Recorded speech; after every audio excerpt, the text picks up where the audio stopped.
जब 1984 में बहुजन समाज पार्टी बनाई तो अपनी पार्टी का उद्देश्य रखा। क्या उद्देश्य रखा? संविधान की प्रस्तावना, यानी भारत के संविधान को अपना पार्टी का उद्देश्य बना दिया। समाज पार्टी की स्थापना करी थी ना, तो ये आपके लिए एक सुरक्षा कवच बनाया गया था। साथियों नमस्कार, मैं सत्यानंद स्वामी और आप देख रहे हैं सत्या एक्सप्रेस। 9 अक्टूबर को बहन कुमारी मायावती जी यानी बसपा की सबसे बड़ी महारैली है लखनऊ के कांसीराम इको पार्क में। क्योंकि जिस तरह से पूरे देश में इस बात का चर्चा है कि बहन कुमारी मायावती जी 9 अक्टूबर को जो काम करेंगी वो दुनिया में आज तक कभी नहीं की, इतिहास गवाह बनेगा और ये रैली पूरे विश्व में विश्वविख्यात बन जाएगी।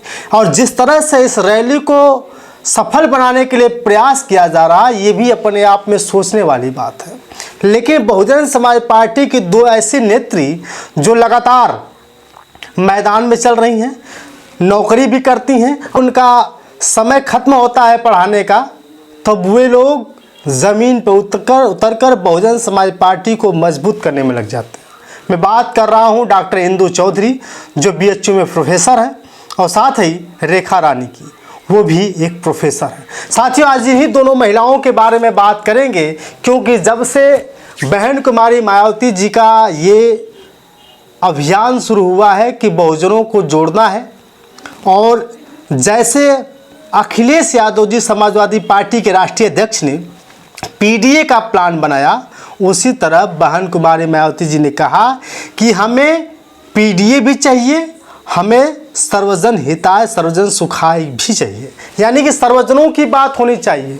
साथियों, आज इसलिए मैं बात करने जा रहा हूं डॉक्टर इंदु चौधरी के बारे में क्योंकि इन्होंने पूरा समय पहले शिक्षा विभाग में देती थी। धीरे धीरे उन्हें ज्ञात हुआ कि अगर हम सत्ता में आ जाते हैं तो लोगों के लिए बहुत कुछ कर सकते हैं। और आपने देखा होगा कि आजमगढ़ के लालगंज लोकसभा सीट से उन्हें प्रत्याशी बनाया गया था और गांव-गांव, गली-गली, रात हो दिन हो या कोई भी वक्त हो, इस समय बहुजन समाज पार्टी को मजबूत करने में लगी है।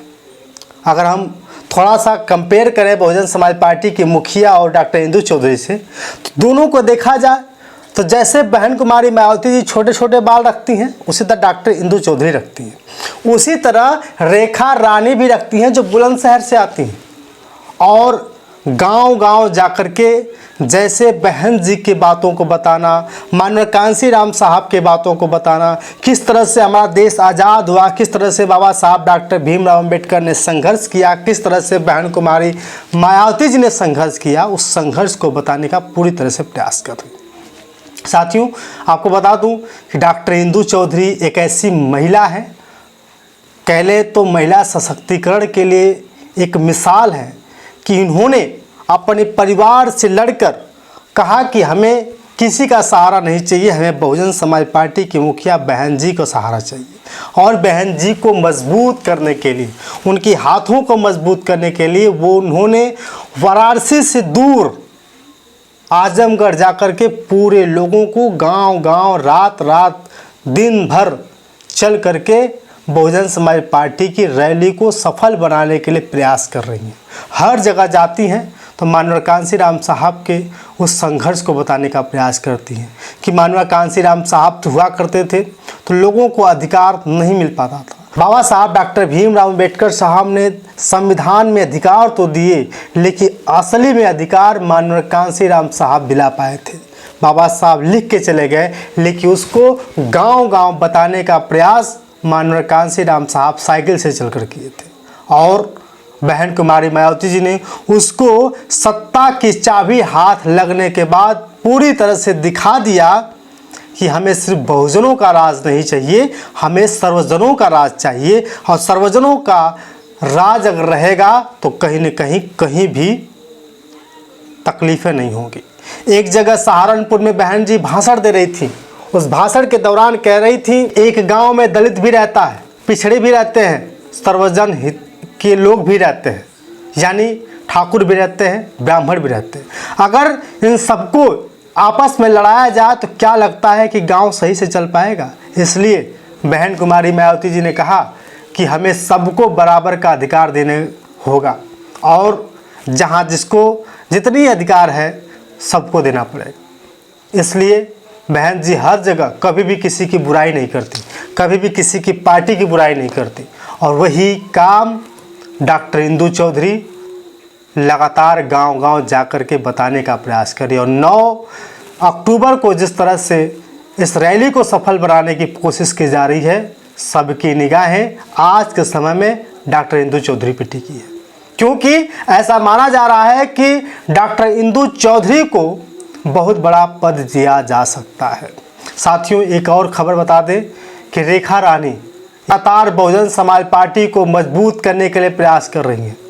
उनसे पूछा जाता है कि आप क्या करती हैं, तो वो कहती हैं मैं शिक्षक हूँ, और शिक्षक होने के बावजूद भी मैं बहन कुमारी मायावती जी के हाथों को मजबूत करने का प्रयास कर रही हूँ, और गांव-गांव जाकर के जो सदस्यता अभियान है उसको चलाने का प्रयास कर रही हैं, और बहुजन समाज पार्टी में बहुत सारी महिलाओं को जोड़ने का प्रयास कर रही हैं। साथियों, बहुजन समाज पार्टी में अनेकों लोग आए, अपनी राजनीति चमकाई और धीरे धीरे बहुजन समाज पार्टी को छोड़कर चले गए। लेकिन आज भले वो कहीं भी हों, लेकिन उनके मन में, उनके दिल में आज भी तकलीफ़ होती है कि काश आज बहन जी के साथ होते। स्वामी प्रसाद मौर्य कहते हैं कि पहले बहन कुमारी मायावती जी की पार्टी बसपा बाबा साहब डॉक्टर भीमराव अम्बेडकर के पद चिन्हों पर चलने का प्रयास करती थी, लेकिन आज वो नहीं चलती हैं।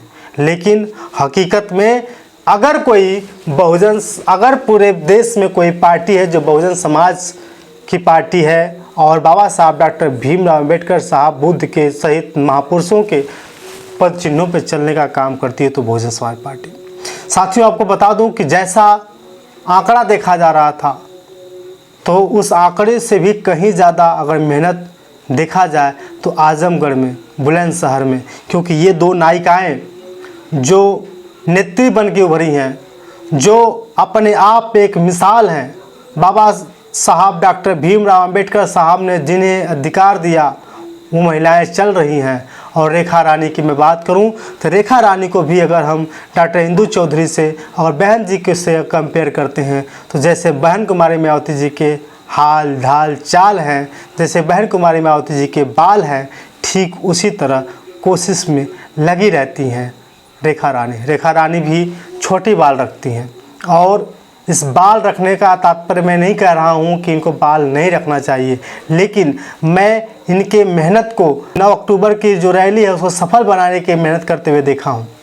तो साथियों, 2 महिलाएं बहुत तेज़ी से काम कर रही हैं, और आपको बता दूं कि जैसे जैसे वक्त आ रहा है सामने, जैसे जैसे वक्त गुजर रहा है, वक्त आ रहा है, ठीक वैसे वैसे सतीश चंद्र मिश्रा भी अब उस पार्क का एकदम जायज़ा लेना शुरू कर दिए हैं कि उस पार्क में कितने लोग आएंगे, कहाँ से लोग आएंगे, कैसे व्यवस्थाएं होंगी, किस तरह से क्या होगा। मैं तो 7 तारीख को ही पहुंच जाऊंगा और वहां का पूरा जायज़ा दिखाने का प्रयास करूंगा, कहाँ क्या हो रहा है, कहाँ क्या हो रहा है। साथियों, कहीं न कहीं ये साफ स्पष्ट होता है कि बहुजन समाज पार्टी उभर के सामने आई है और आगे भी बढ़ती जाएगी। बाकी आपकी राय कमेंट करके बताइएगा। बहुत बहुत धन्यवाद।